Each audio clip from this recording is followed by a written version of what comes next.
এখন তার নামে কি করো, এক ভাগের বেশি তো দিতে পারবে না, বুঝেন না কথা? তখন তার নামে কোরবানি করলে এটা জায়েজ হয়ে যাবে, বুঝেন না কথা? কোরবানি হোক।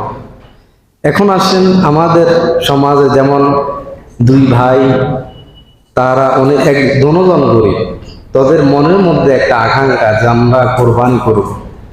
এখন দোনোজনের টাকা কম, বুঝেন না কথা? এখন চিন্তা করলো দোনোজন যদি আমরা এক শরীক নিয়ে আনি, এক শরীক নিয়ে আমরা দোনোজনে টাকা দিলাম, তাহলে কি হবে? কথা বলেন, হবে? হবে না। তাহলে 8 শরীক হয়ে যাবে। কয় শরীক? 8টা ভাগ হয়ে যাবে।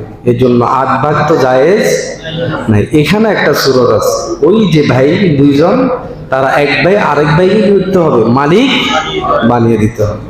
শরীক বাড়ানো যাবে না। এক শরীকের মধ্যে দুইজন থাকার অধিকার